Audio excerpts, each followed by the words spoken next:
En el nombre del Padre, del Hijo y del Espíritu Santo. Amén.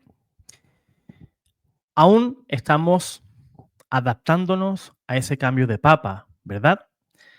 Después del fallecimiento del Papa Francisco, pues hoy tenemos a León XIV, un papa el cual está dejando muy buenas sensaciones en este comienzo de su pontificado, y su elección ha sido noticia, pues, en todo el mundo, lógicamente, pero se han hecho eco incluso hasta los protestantes. Fíjense, ellos se han metido ahora en todo este embrollo sin nadie llamarles y están hablando cosas que no creo que sean correctas, porque están llamando al Papa usurpador, están llamándolo hereje, etcétera, etcétera. Y no lo está haciendo eh, un protestante que quizás no tenga seguidores ni nada de eso, ¿no? Sino que, en este caso, Juan Manuel Vaz, que es un pastor español y el cual, pues, les gusta bastante, pues, hablar de nosotros y no ha perdido la ocasión de dar su opinión sobre la elección del Papa León XIV. Quiero responder a este señor con todo mi respeto, como siempre trato de hacer las cosas. A veces lo consigo, a veces no, pero que sí veía conveniente de darle una debida respuesta. Tengo que agradecer a mi hermano Alberto de New Jersey, de Estados Unidos, que me hizo llegar pues ese enlace de este señor, porque yo no tenía conocimiento de lo que había dicho él. Desde aquí, Alberto, te mando un saludo, pero no podía quedarme callado. Yo que soy así. Yo veo el capote rojo y allá que voy. Yo es que no puedo evitarlo. No puedo evitarlo. Y más cuando se trata de defender al Papa. He defendido a capa y espada al Papa Francisco. También he dado opiniones sobre el Papa Francisco cuando yo veía que las cosas no me cuadraban demasiado. Siempre desde el respeto y siempre desde la obediencia. Y lógicamente el Papa León XIV no iba a ser menos, porque es Pedro, nos tenemos que someter a él. Pero comenzamos una nueva defensa en este nuevo Papa. Pues bien, quiero compartir pantalla aquí. Este señor llama al Papa usurpador y le llama hereje. No dice la palabra textual hereje, pero sí lo deja entrever, porque si te dice que enseña doctrinas que no se atienen a la doctrina cristiana, pues ¿qué te está diciendo? Hereje, ¿verdad? No hay que ser muy inteligente para que nos demos cuenta de eso, ¿no? Porque luego viene gente, pero si no dijo hereje, ¿vale? No dijo la palabra hereje, pero sí te dio la definición de esa palabra. Y el Papa León XIV, pues se merece todo el respeto, no solamente de los católicos, sino también aquellos que no son católicos. Porque este señor va a empezar ahora a decir un montón de cosas que no tienen base. No tienen base ni en la Biblia ni en la tradición de la Iglesia. Fíjate, un protestante llamando usurpador a un papa. ¿Acaso los usurpadores no son ellos? ¿Quién los envió a ellos a predicar? Dime tú, ¿quién los envió? ¿La Iglesia? No. Se autonombraron pastores, tomaron la Biblia en mano un día y se pusieron a enseñar. Ellos sí son los verdaderos usurpadores. Y eso, pues, hay que decirlo a las claras y yo ante eso no voy a callarme. Es más, incluso en la misma Biblia tenemos un caso de usurpación totalmente claro. Lo pueden leer en Primera de Reyes, capítulo 12, versículo 31, cuando el rey Jeroboam estableció sacerdotes alternativos, o sea, no eran los verdaderos sacerdotes. Jeroboam hizo estas cosas, dice la palabra de Dios, sobre los lugares altos e hizo sacerdotes de entre el pueblo que no eran de los hijos de Leví. O sea, creó una nueva casta sacerdotal alternativa a la auténtica, que era la del sacerdocio levita. Este señor, como todos los pastores protestantes, sí son usurpadores, en el sentido de que ellos no pertenecen a la verdadera casta sacerdotal que Cristo instituyó en su iglesia. Por eso me causa risa, me hace sonreír, pues todos esos ataques que hace este señor diciendo que el Papa es un usurpador, pero usurpador ¿en base a qué? ¿O a quién? ¿O qué autoridad tiene este señor para decir que el Papa es un usurpador? ¿Acaso él es un cardenal y ha visto algo extraño en el cónclave y entonces este Papa no sería el auténtico? Pues no. Además de teorías conspiranoicas, pues ya estamos un poquito cansados, ¿verdad que sí? Pues bien, vamos a oír a este señor y vamos a ir dándole poquito a poco la respuesta con respeto, eso sí, que se merece este señor. El único sumo sacerdote. Prevost no es sumo sacerdote. Prevost está usurpando un cargo y un título que no le corresponde. Bien, él dice que el cardenal Robert Prevost, a la postre, Papa León XIV, no es sumo sacerdote y es un usurpador. Pero un documento de la Iglesia, del Concilio Vaticano II, la Lumen Gentium, desmiente a este señor. Dice, el sumo pontífice, o sea, el Papa, significa sumo sacerdote porque tiene en su poder todos los poderes espirituales con que Cristo enriqueció a su iglesia. El sumo pontífice, el obispo de Roma y sucesor de San Pedro, es el principio y es el fundamento perpetuo y visible de unidad tanto de los obispos como de la muchedumbre de los fieles. O sea, la iglesia nos enseña que el Papa sí es el sumo sacerdote de la iglesia, porque es la cabeza visible de nuestra iglesia. Mostrando así nuevamente su ignorancia y además, ¿no? Qué desfachatez, ¿no? El poner Bueno, ya hemos visto que la ignorancia es la de él y también la desfachatez, porque hablar sin saber sobre el tema, pues significa eso, ¿no? Desfachatez, que no te da vergüenza pues de hablar cosas sin sentido como está haciendo ese señor. en un lugar como ese, el vicario de Cristo. Le queda muy grande ese título a una persona que obviamente ni siquiera está siguiendo las enseñanzas de Jesús. Bien, para seguir las enseñanzas de Jesús, te tienes que someter a esas enseñanzas. Y la cabeza visible, que es el Papa, el sumo pontífice, aquel que recibió las llaves, en este caso hoy el sucesor de San Pedro, número 267, es el Papa León XIV. Y Cristo quiso ese vicario, que ahora lo vamos a explicar más adelante, a la sazón de lo que va a ir diciendo este señor. Promoviendo una veneración, un culto, un rezo, una oración a María, la cual no hace nada por nosotros, porque María no es la madre de la iglesia.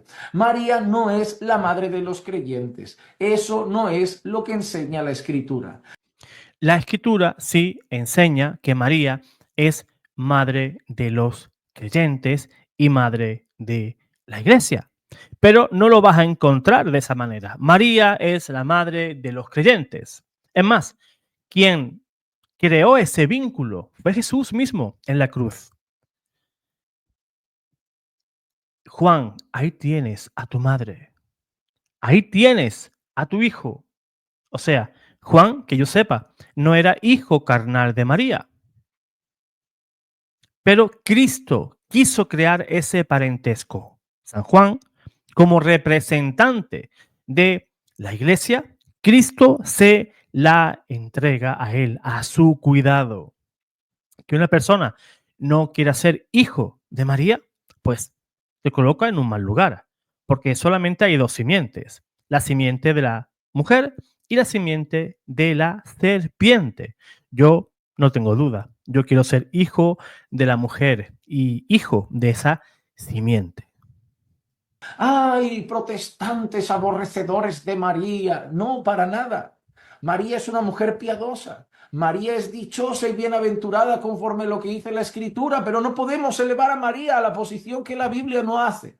Sería tratarla mal, sería despreciarla, sería incluso no solo violentar mandatos bíblicos, sino además poner a María en un lugar que ella, si pudiera hablar con ese montón de católicos romanos, le diría: Bien, llama un montón a 1.400 millones de cristianos católicos. 1.400 millones. Y este señor nos menosprecia a todos porque dice que somos un montón. Un montón, pues, ¿cuánto podría ser un montón? Porque es algo inexacto, ¿no? 50 personas, 40, 30, como los cultos de estos pastores. Ellos sí son un montón. Están divididos y subdivididos. Pero llamarle a 1.400 millones de creyentes un montón, me parece un desprecio a todos los católicos. queréis quitar vuestros ojos de mí y poner los ojos en Jesús únicamente. Queréis dejar de rezarme, queréis dejar de rogarme sabiendo que solo se reza, no, se ora al Padre. Pero, a ver, ¿cuándo van a entender que nadie le reza a María? Nadie le reza a María como el fin último. El fin último es Dios. María intercede.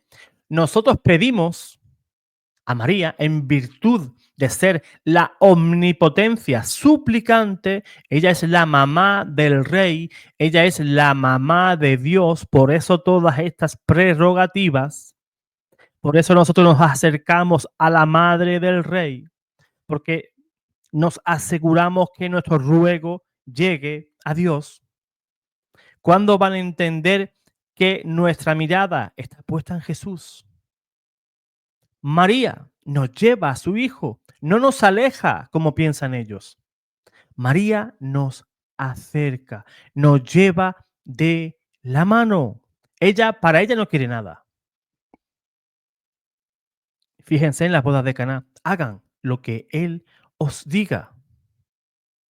Hagan lo que Él os diga.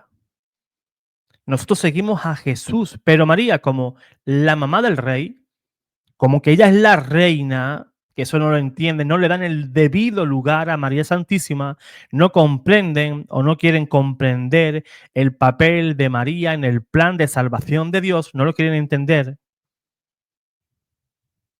pues se alejan de una doctrina, de una enseñanza verdaderamente evangélica y verdaderamente bíblica. Y se hace en el nombre de Jesús.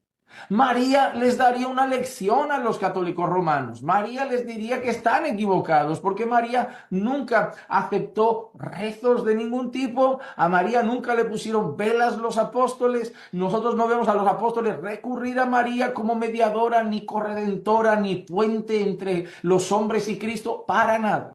Lógicamente, María no es redentora, participa en esa redención.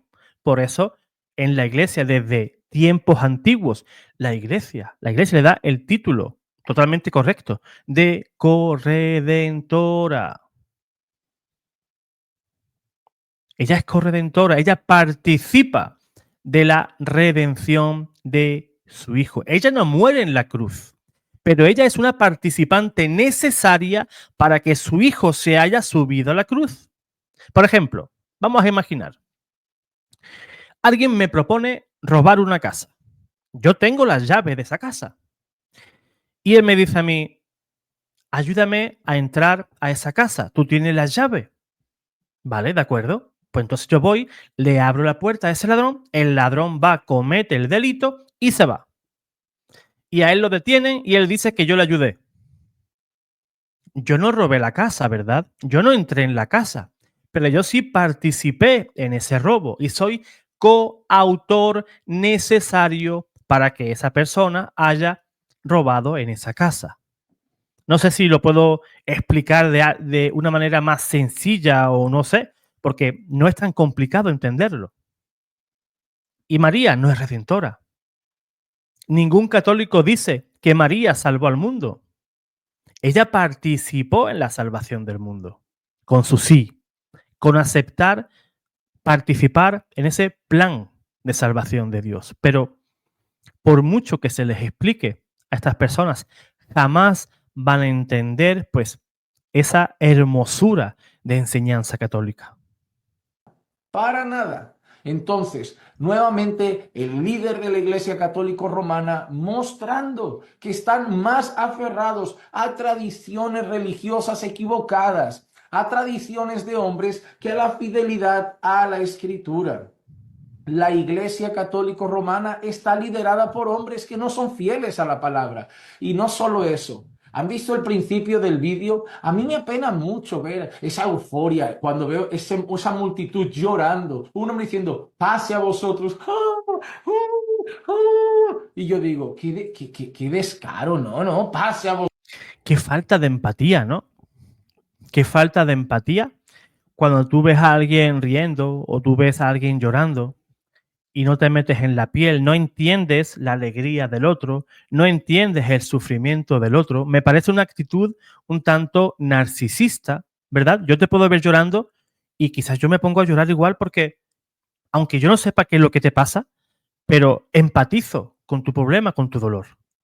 Igual que si estás riendo, me voy a acercar sonriéndote y te voy a preguntar qué te ocurre, ¿no? Cuéntamelo y nos reímos los dos. Pero este señor parece que empatía cero.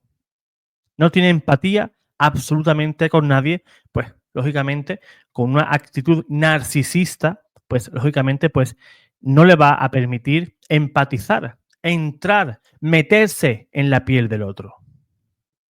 Vosotros y ya hay lágrimas, botes. ¡Wow! Parece cuando se asomaba un cantante de rock and roll al concierto y decía una barbaridad. ¿Saben los conciertos, por ejemplo, de Michael Jackson cuando hacía algo y la gente se ponía eufórica? O cuando el cantante, no sé, de Queen decía algo y la gente se ponía eufórica. Esa veneración, esa idolatría.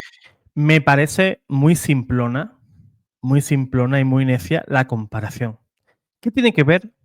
¿Qué tiene que ver un concierto de Michael Jackson, de Queen, del artista que sea, por muy famoso que sea, con la elección de un papa?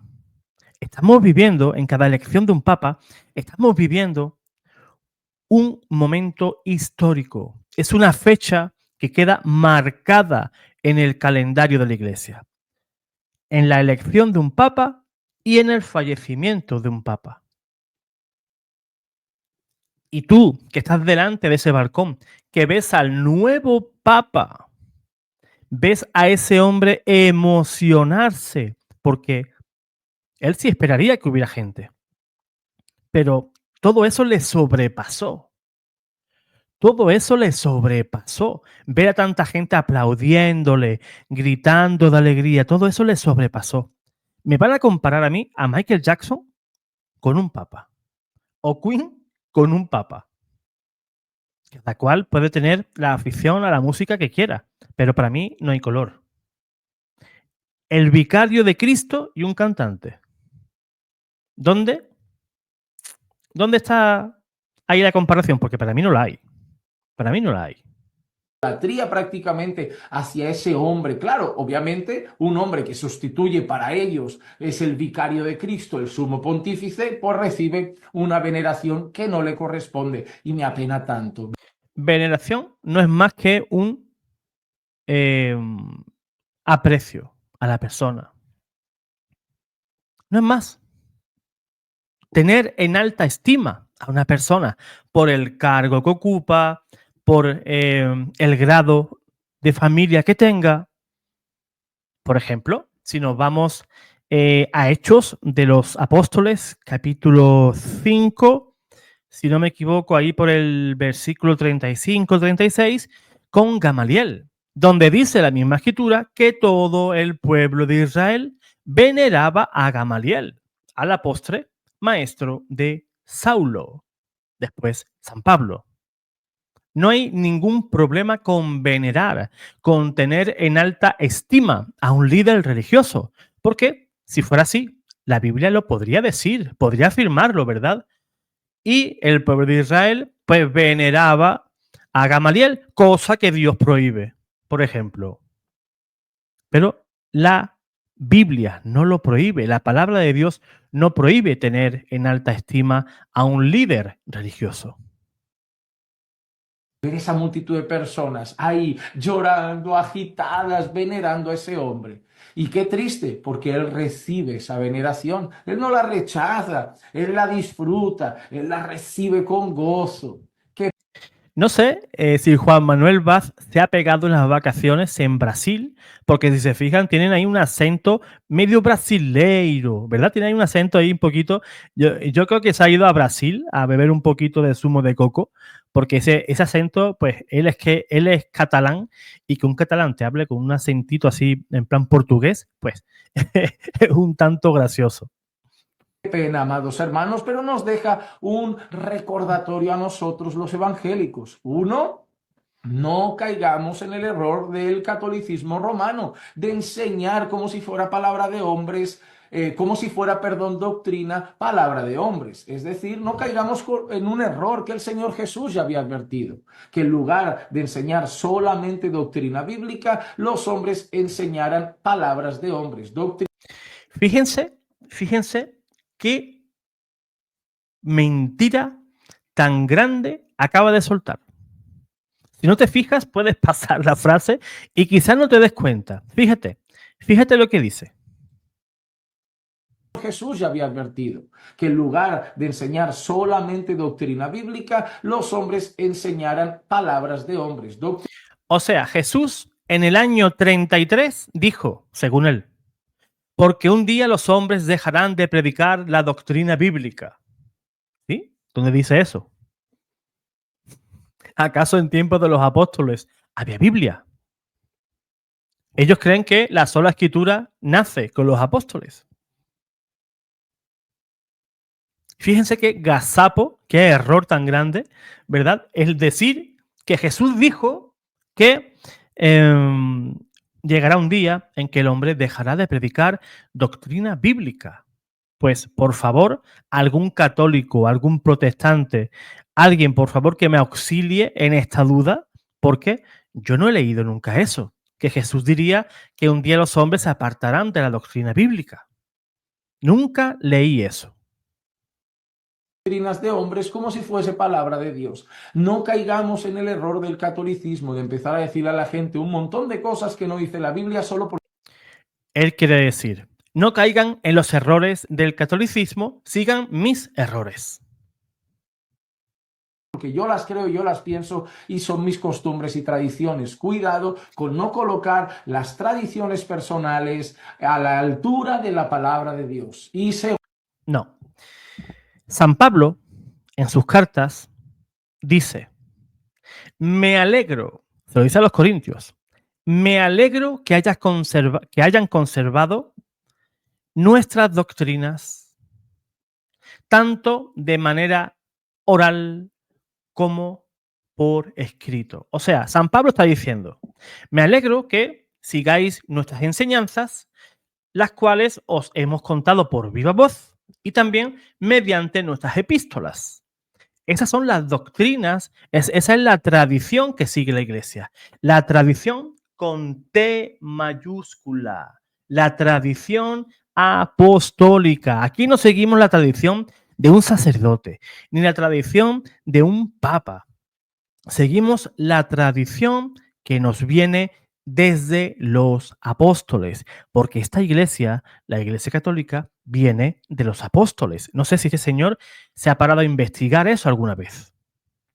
Segundo, de la misma manera que hemos visto esa euforia al ver a Prevost en el balconcito, hay muchas personas que tienen esa euforia cuando ven a su líder religioso, a su pastor, a su predicador preferido, a su gran apóstol, a su gran profeta. Cuidado, porque la idolatría es un peligro en todos los corazones, no solo en los católicos romanos, y así como mucha gente venera prácticamente al Papa de Roma, algunos pueden llegar a venerar a un pastor, a un predicador, a un líder religioso. Así que también, amados hermanos evangélicos, cuidemos nuestro corazón para no ir detrás de tradiciones de hombres, abandonando la escritura como única regla de fe y práctica, y también cuidemos nuestro corazón de no hacernos ídolos de ningún líder religioso y de ningún tipo. Bueno, pues estás haciendo de la misma Biblia un ídolo, porque hacéis de la Biblia un Dios. Cristo no dejó una Biblia. No sé si se paró a pensar este señor. Cristo dejó una iglesia, que es el pilar y es el baluarte de la verdad. Primera de Timoteo, capítulo 3, versículo 15. Y me gustaría que me diera el versículo bíblico donde la Biblia es nuestra única regla y norma de fe y de moral. ¿Dónde está eso en la Biblia? Porque eso es un peligro del corazón y le puede pasar a mucha gente. Así que sigamos firmes en nuestras convicciones, no nos dejemos engañar por esa iglesia equivocada, esa religión apartada de la fidelidad a las escrituras. Seamos siempre como los bereanos, con los ojos puestos en la palabra, y no seremos engañados, esperando siempre que como hijos de Dios el Espíritu Santo nos guíe en toda la verdad. Que la gracia y la paz de nuestro Señor Jesucristo sea con todos ustedes siempre. Y recuerden que los amamos en el Señor. Bien, bueno, esa es la explicación que ha estado dando este señor. Y le molesta bastante de que el cardenal Prevost, como él le llama, Prevost, Papa León XIV, a él le molesta en gran manera que ese papa o la figura del papa pues se llame vicario de Cristo. Pero ¿eso aparece en la Biblia? ¿O eso no aparece en la Biblia? Pues nos tenemos que remontar a Isaías capítulo 22, donde se nos habla de la mayordomía. Porque Jesús, cuando le entregó esas llaves al apóstol Pedro, en San Mateo 16, versículo 18 en adelante, Cristo no se inventó nada. Si tenemos que saber cuál es el significado de esas llaves, pues nos tenemos que remontar a Isaías 22, donde nos damos cuenta que la mayordomía se refiere al puesto de Sebna. Te recomiendo leer el capítulo 22 de Isaías, el mayordomo real, que se menciona del versículo, si no me equivoco, desde el 15 hasta el 25. Dios anuncia a Sebna que será destituido de su cargo y sería reemplazado por Eliaquín, a quien sí le sería confiada la autoridad y la llave de la casa de David. El capítulo 22, porque recordemos también que Jesús es el último descendiente de la casta davídica y es Cristo, mediante esa posición que él tiene, es donde entrega las llaves a Pedro. Y en ese capítulo 22 de Isaías, que es una profecía también sobre Jerusalén, que describe también el juicio que vendría sobre el pecado en esa ciudad, ¿verdad? Por ser desobediente a Dios. Pero nos tenemos que fijar, en primer lugar, en el versículo 15. Se anuncia que Sebna, el mayordomo real, sería destituido de ese cargo. Y se le pregunta, ¿qué tú tienes aquí? ¿O a quién tienes aquí? Que te has labrado un sepulcro en lo alto. ¿Por qué te esculpes para ti una casa en la roca? Esta pregunta implica que Sebna está buscando seguridad y gloria en este mundo, en lugar de confiar en Dios y en su plan para la ciudad de Jerusalén. Podemos ver luego en Isaías 22 el ascenso de Eliaquim, que Dios lo llamará. Y le dice, hijo de Hilquías, ¿verdad? Y le sigue diciendo, y al final lo nombra. A Eliaquim se le dio la autoridad y le colocó Dios la llave de la casa de David sobre su hombro. Esto significa que Eliaquim tendría el poder de abrir y cerrar los caminos de la nación, tanto en su reino físico como en lo espiritual. Pues bien, entendiendo eso, entendiendo que Jesús le entrega la autoridad de la iglesia a Pedro, vamos a ir ahora a los padres de la iglesia. Nos vamos a ir a San Ireneo. No sé si tendrán esa preciosa obra de San Ireneo contra los herejes, en el cual el obispo de Lyon pues aborda las controversias dentro de la fe apostólica, consolidándose luego pues en las generaciones inmediatamente posteriores a los apóstoles. San Ireneo mismo fue una conexión viva para ellos, habiendo aprendido de San Policarpo, discípulo del apóstol San Juan. Y fíjate que la sección del libro número 3 de su tomo habla sobre el apóstol Pedro, la sede que fundó y los sucesores, proporcionando lo que él considera la lista más autorizada hasta finales del siglo II. Fíjense lo que dice San Ireneo sobre la cátedra de Pedro. No se debe buscar, entre otros, la verdad que se puede obtener fácilmente de la Iglesia, porque en ella, como un rico tesoro, los apóstoles han puesto todo lo que pertenece a la verdad para que todos puedan beber de ese brebaje de vida. Ella es la puerta de la vida, porque ella es la entrada a la vida. Todos los demás son ladrones y salteadores. Si adaptamos esto al siglo XXI, la iglesia es la entrada a la vida y los protestantes son los ladrones y son los salteadores. Ahora sobre la sede romana.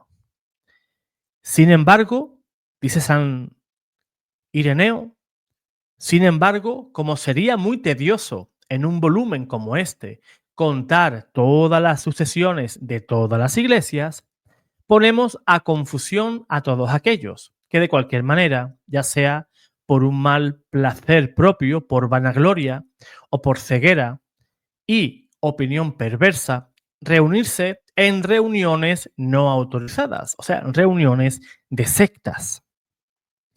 Hacemos esto y digo, indicando que la tradición procedía de los apóstoles, de la muy grande, muy antigua y universalmente conocida iglesia fundada y organizada en Roma por los dos gloriosísimos apóstoles, Pedro y Pablo, como también la fe predicada a los hombres que llega hasta nuestros días por medio de la sucesión de los obispos, porque es necesario que toda iglesia esté de acuerdo con esta iglesia a causa de su autoridad preeminente, es decir, los fieles en todas partes, ya que la tradición apostólica ha sido conservada continuamente por aquellos hombres fieles que existen en todas partes. O sea, quien ocupa la cátedra de Pedro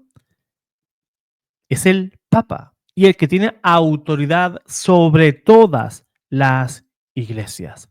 Eso se enseñaba desde los albores del cristianismo. Y aquel que ocupa la cátedra de Pedro es el jefe de toda la iglesia universal. No es ningún usurpador, no es ningún hereje. En todo caso, aquellos que son usurpadores y son herejes son aquellas personas que crean cultos alternativos a la auténtica iglesia de Cristo. Dios te guarde, Dios te bendiga.